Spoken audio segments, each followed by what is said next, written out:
Good evening, I'm Abhyuday Shrestha and these are the headlines of the hour. Majority of the provinces reduced their budget after not being able to utilize development expenditure. Priority given to agriculture, tourism, employment generation and infrastructure development. Top leaders of ruling alliance parties dissatisfied with government performance. CPN-UML chair Oli accuses the government of not being able to develop the country. RSP says it has to reconsider support to government. Ukraine hosts peace summit in Switzerland in an effort to end the Russia-Ukraine war. World leaders say it is an important step to pile pressure on Russia. And South Africa edged past Nepal by 1 run in the ICC T20 World Cup match in a nail-biting finish, ending Nepal's hopes of qualifying for the Super 8. Nepal's last match against Bangladesh this Monday. Majority of the provinces have reduced their budget for the upcoming fiscal year after not being able to utilize development expenditure. Koshi province, which has a budget of 36.74 billion rupees for the current fiscal year, unveiled its budget today for the upcoming fiscal year, reducing it to 35.27 billion rupees. The province reduced its development budget by almost 4 billion rupees compared to last year. However, the province has raised its budget towards current expenditure by 1.79 billion rupees compared to the current fiscal year. Likewise, Gandaki province, which unveiled a budget of 32.97 billion rupees today, lowered its budget by 450 million rupees. However, the province has raised its budget for current expenditure while it has lowered it for development expenditure. Gandaki province has also reduced its development budget by 680 million rupees. Meanwhile, Karnali province has lowered its budget by 1.93 billion rupees compared to the current fiscal year.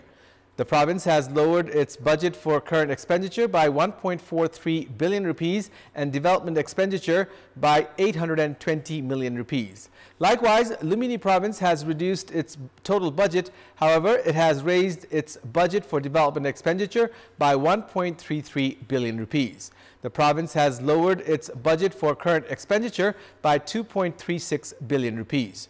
Although other provinces have lowered their budget for the upcoming fiscal year, Sudur Paschim province has raised it by 2.36 billion rupees.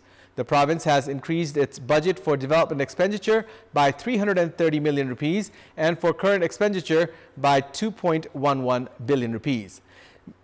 Meanwhile, Bagmati province has raised its budget for the next fiscal year by 1.84 billion rupees. The province has reduced its budget for current expenditure and increased capital expenditure. The province has reduced its budget for current expenditure by 600 million rupees and raised its capital expenditure by 1.43 billion rupees for the upcoming fiscal year. Likewise, Madhya province unveiled a budget of 43.892 billion rupees for the upcoming fiscal year. Finance Minister Bharat Shah informed that a budget of 16 billion rupees has been allocated for current expenditure and 27.89 billion rupees for capital expenditure. The budget for Madhya province for the next fiscal year is 0.5% lower compared to the current fiscal year. While unveiling the budget today, provinces have given priority to agriculture, tourism, employment generation, and infrastructure development. Lawmakers from Karnali province have expressed dissatisfaction over the federal government's budget. Speaking during a dialogue held by Karnali youths, lawmakers expressed their dissatisfaction, citing the government had sidelined the province while allocating budget. They stressed on the need to change leaders' view on Karnali province that is far behind in terms of development. Lawmakers said that despite immense potential of herbs in the province, the locals have been deprived of making it a source of income due to geographical constraints and legal hassles. Chairperson of ruling alliance partner CPN-UML, KP Sharma Oli, has blamed the government of failing to carry out development works. Chair Oli criticized the overall working ways of the government, citing leaders should not be content with the inclusion of new party members in the government. Speaking during the parliamentary party meeting of CPN-UML today, held in the capital, Chair Oli said that his party had joined the government to reduce poverty and develop the nation and expressed dissatisfaction over the absence of development works. Oli claimed that the country's poverty had decreased to 17% during his term as the country's Prime Minister 3 years ago, and said that the number had increased to 20% at the moment. He blamed that the budget for the upcoming fiscal year was not balanced. He said that the situation of ministries allocated to CPN-UML and the budget allocated to them must be reviewed. CPN-UML chairperson Oli claimed that failure to properly utilize infrastructures will raise poverty. Leaders of Rashtriya Swatantra Party have admitted of failing to work effectively despite joining the government. The leaders said that even though the public had expectations from Rashtriya Swatantra Party, they had been compelled to work in a traditional way. Speaking during a program held today to exchange greetings on the occasion of the party's establishment day, Minister for Youth and Sports Biraj Bhakta Shrestha, who is from Rashtriya Swatantra Party, said that the government had been giving continuity to its traditional working ways and that it was time to reconsider the party's support lent to the government. He warned that Rashtriya Swatantra Party leaders had their resignation letters ready and could quit the government at any moment.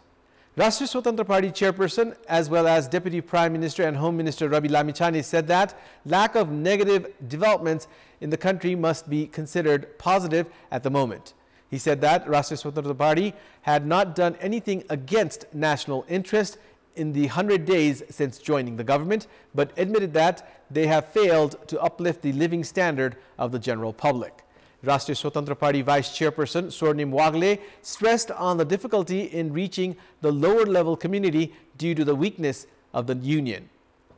The remarks made by leaders of Rashtriya Swatantra Party have hinted towards the conflict within the ruling alliance.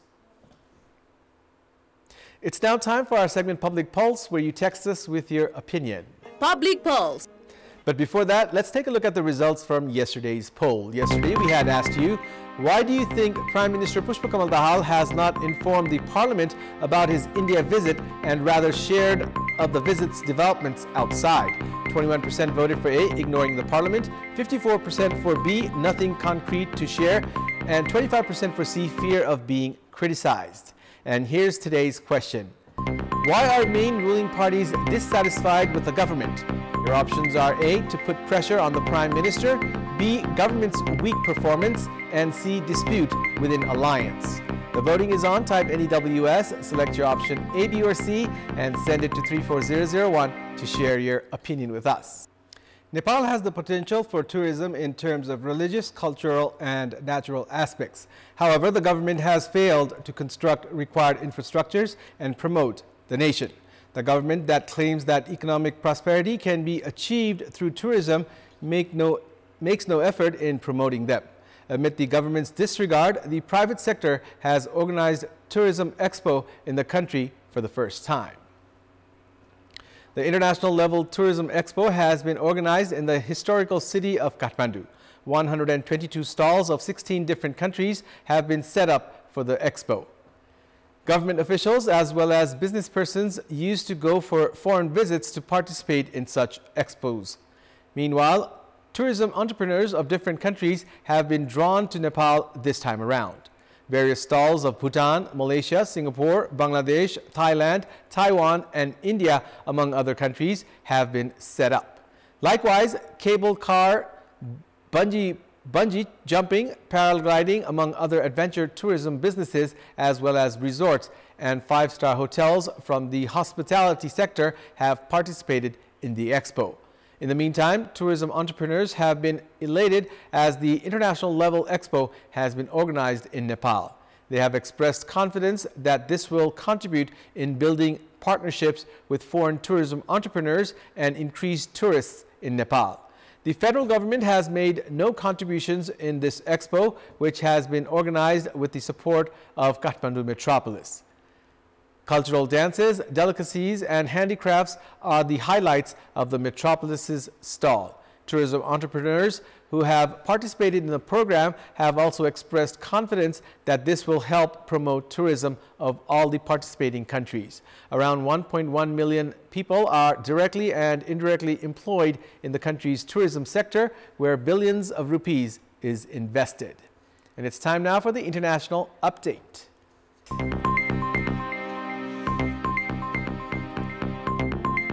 World leaders began gathering at a Swiss mountain resort to pressure Russia to end its war in Ukraine and sketch out a path to peace.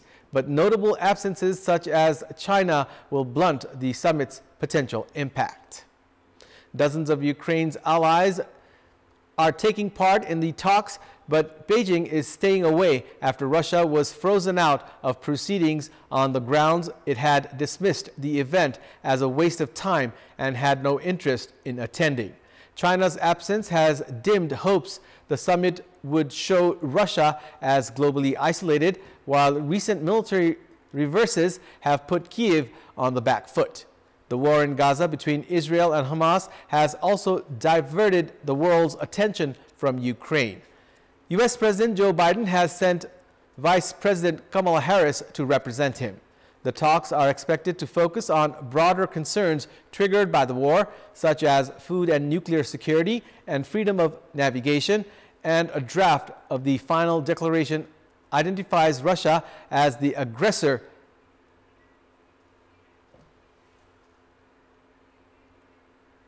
Family members of Indian workers who died in a fire in a labor housing facility in Kuwait paid their final respects to those deceased today. Officials from various Indian states said they were providing financial assistance and employment support to the families.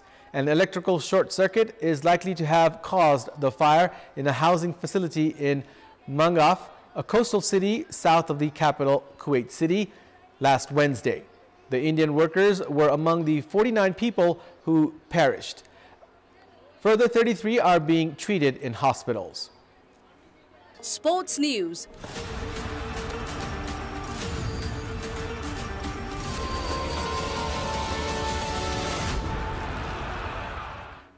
South Africa edged past Nepal by 1 run in the ICC T20 World Cup match in a nail-biting finish, ending Nepal's hopes of qualifying for the Super 8s. In the Group D match held this morning in Kingstown, St. Vincent, Nepal won the toss and elected to field first. Nepal bowled well and held South Africa to a below-par total of 115 runs for the loss of 7 wickets in the stipulated 20 overs.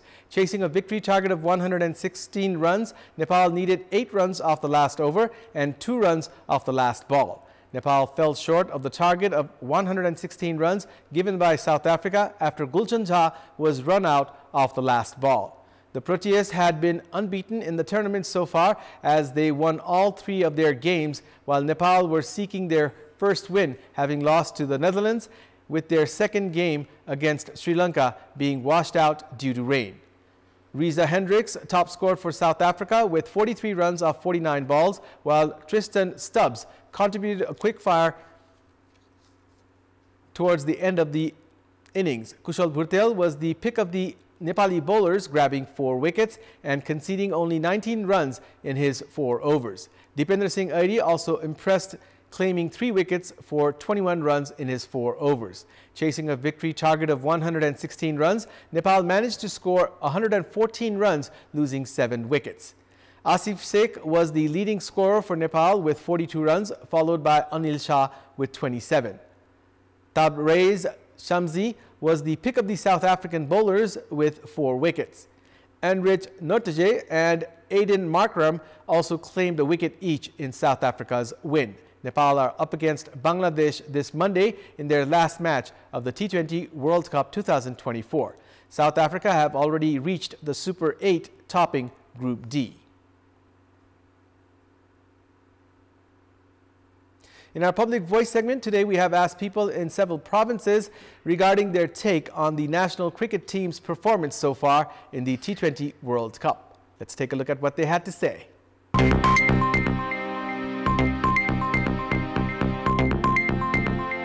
डिकअप हैन त्यसपछि Klaasen जस्ता ब्याट्सम्यानहरुलाई चाहिँ single डिजिटमा रोकेको छ यो नै नेपालको लागि एकदम राम्रो कुरा हो त्यस्तो शक्तिशाली देशसँग हाम्रो जस्तो खेलाडीमा लगानी नभएको देशले एक रनले हार्नु भनेको हाम्रो लागि त्यही पनि हामी जितेछ र हो आफ्नो जुन प्रदर्शन उहाँले आजको साउथ अफ्रिका जस्तो बलियो टिममाथि देखाउनु भएको छ एकदमै प्रशंसायोग्य एकदमै सराहनीय चाहिँ लागेको छ नेपालको उत्कृष्ट बलिङ प्रदर्शन उत्कृष्ट फिल्डिङ प्रदर्शनका बावजुद नेपालले एक रनले हार्न पुगेको छ त्यो हार हैन हाम्रो लागि जित नै हो साउथ अफ्रिकासँग राम्रो चाहिँ प्रदर्शन गरिरहेको थियो पहिलो इनिङ चाहिँ राम्रै खेलेको थियो बलिङ चाहिँ अब दोस्रोमा चाहिँ खै के भयो एक रनले हार्दाखेरि चाहिँ नराम्रो लाग्यो जितेको भए धेरै खुसी लाग्थ्यो हार्यो नराम्रो लाग्यो अहिलेसम्मको प्रदर्शन निकै राम्रो छ प्रदर्शन त राम्रो थियो तर जितेन दुःख लाग्यो नेपालको गेम धेरै नै राम्रो लाग्यो मलाई चाहिँ पहिला हेरी धेरै नै सुधारेको छ बलिङ लाइनअप निकै राम्रो छ ब्याटिङमा केही कमी कमजोरीहरू छन् सरकारबाट त्यस्तो उनीहरूले जुन एउटा हुन्छ नि लगानीको कुराहरू छन् त्यस्तो छैन तैपनि नेपाली खेलाडीहरूले यो गेम देखाइरहेको देख्दा चाहिँ एकदम गर्वले चाहिँ छाती चौडा भएर आउँछ साउथ अफ्रिकासँगको गेममा चाहिँ बिचमा केही फिल्डिङमा अलिकति समस्या नभएको र ब्याटिङ अलिकति निर्धक्कसाथ गरेको भए नेपालले जित्न सक्थ्यो जुन बलरहरू प्रयोग गरिएको थियो जुन स्पिनरलाई चाहिँ प्राथमिकतामा राखेर स्पिन बलरलाई चाहिँ बढी प्राथमिकता दिएको थियो त्यो ठिक थियो प्रदर्शन चाहिँ अहिलेसम्म राम्रो छ तर जित निकाल्न पनि हामी सकिरहेका छैनौँ हार जित त आफ्नो कुरा छ हैन आफ्नो ठाउँमा छ तर हाम्रो नेपाल टोलीले एकदमै राम्रो खेलेको छ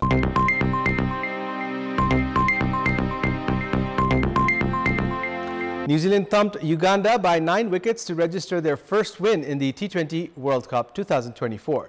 Both the teams had already crashed out of the World Cup prior to today's match.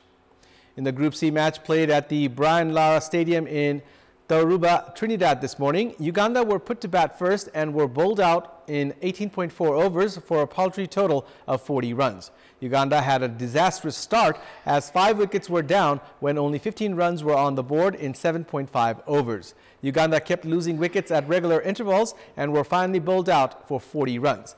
Kenneth Waiswa with 11 runs was the only Uganda batter to score in double digits. Tim Southee was the pick of the Kiwi bowlers, grabbing 3 wickets. Chasing a victory target of 41 runs, New Zealand romped home in 5.2 overs, losing 1 wicket, with opener Devon Conway remaining unbeaten on 22, hitting 4 fours.